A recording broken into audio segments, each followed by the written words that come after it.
Welcome back to a brand new episode of Bloore Mandalore. I'm your host, Jeremy Bloore, and today I want to talk about Skeleton Crew. The whole season just finished today. We had episode 8, the season finale, and I gotta say, I loved it. I genuinely loved it. I think this show has the potential to be, foundational in the whole Star Wars Disney Plus universe. Now, I say Disney Plus universe because I feel like this show is going to change the way we see shows in the future, just the way Mando did. When Mando first came out, everyone was kind of like, oh my god, this is the best, and I kind of like this 8-episode weekly drop, and then next thing you know, that reactionary force of Disney just went, every show's that, every show's the same. And it even kind of ruined multiple different projects like Obi-Wan and I would say Book of Boba Fett. Both of those should have been movies. Both of those shouldn't have had anywhere near the amount of time, running time in the end. It should have been something that was a more clear and concise show. But they learnt from it. They learnt and then they made The Acolyte. And Skeleton Crew. Look, Skeleton Crew, I genuinely adore this show. I think what this show did was it proved that we don't need the Skywalker saga. And as much as I love it, as much as I'm always going to go back, and Star Wars are my comfort movies, it's something that I'm always going to enjoy. I'm always going to love watching and enjoying and just seeing it over and over again, learning intricacies about the whole universe. It's the reason why I love doing this channel. I love Star Wars. And I think Skeleton Crew is just really promising. I think what it showed is we can have great characters that aren't Jedis. Now, the whole time I was like, oh my god, Wim's going to be a Jedi, Wim's going to be this. But it kind of proved to us that to be a Jedi, you don't need the Force. You need to stand up. You need to do the right thing. It has the fundamental lessons of Star Wars encoded in every single scene. I gotta say, it makes me feel like Star Wars is back. Now, I know, I'm a massive Mando fan, and Mando has made me feel like Star Wars is back forever. The moment that Mando was released, I was like, yep, this is it, Star Wars is back, this is going to be the best thing ever. And then the sequels came out, and the sequels were already out at that point, really, but and then they had a whole bunch of movies and shit and TV shows that just kind of ruined it.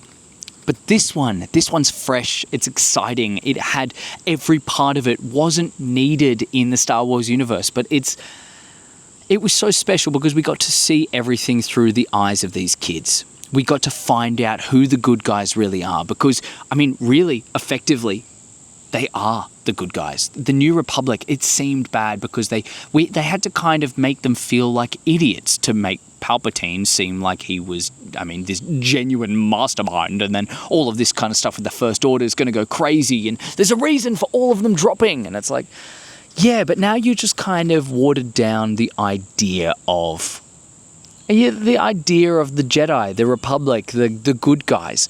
And these guys proved that, you don't need a Jedi to do it. You need the morals of a Jedi. You need the idea of a Jedi.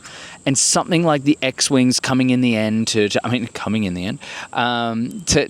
at the end and just be like, save the day. It's what we needed. The whole time it felt like whenever you needed them, the Republic were there. And it's something that, as someone who would maybe even live in Star Wars, to be able to have something like that is like... It was so comforting. It was comforting to see my heroes be the heroes, for villains to stay the villains. Jod had a beautiful, beautiful arc. I think he's probably going to turn if they're going to do a second season, which I really hope they do. But he didn't need to change this season. That's for next season. That's for the story to evolve, and that's to expand these kids' horizons and keep them in the past, because At-Aten is open now. At-Aten is, it's a bustling planet, and it's something that it can now be shared with the rest of the world. Look, it posed a lot of questions, and it didn't really answer a lot. I feel like at the end it was kind of abrupt, but it's what we needed. It's what we needed. We needed to see the story of these kids not really change. They just needed to get home. As pointless as it may seem, this show might feel like it's a nothing and, we'll fucking forget about it the next day. I don't think so. I think it's special. That's what makes it special. It is a nothing. But because Star Wars is everything, it means everything. It hasn't gotten the best reviews. I understand why, because people want to see lightsabers, people want to see blasters and all that kind of stuff, and kind of, give us the story of traditional Star Wars villains like Vader and so on, people who can chop down hordes and hordes of people. But I'm glad that we didn't get it. I'm glad that we got to see an expansion of a different side of a villain. Pirates, and all of it was so pirate coded. It was just beautiful. I mean, even the theme at the end, like right at the end when Jod was kind of being that last big bad guy, you got there was like as the ship came crashing down, we got a little bit of a hint of the Davy Jones theme, which I loved. I absolutely loved. I think that was one of my favorite parts of that. Really, genuinely one of my favorite parts. Look, I'm going to do a breakdown. I'm going to do a breakdown this Saturday, 7 p.m. AEDT. I just kind of wanted to get a little bit of my review out there. And I hope you guys feel the same. Let me know down below what you guys think, because it's something that really I've been so excited about. And I hope that they do a second season. I'm glad the kids, in the end, actually, there's a person who is on my channel, Carmen. She wasn't really that set on Wim being a Jedi, thinking it was too easy. And I'm glad you were right. I'm genuinely glad you were right. I think it's super, super important that we got to see the lessons, because everything in Star Wars is about imagining yourself. That's one of the benefits that I talk about in most episodes, but the benefits of The Mandalorian is we get to see this guy who is under a helmet. We don't get to see what his face is really at all. Yeah, sure, there's a couple of times. But the intent of that is for people to imagine themselves under that helmet, to imagine themselves as the Mandalorian. It's the same thing as Spider-Man.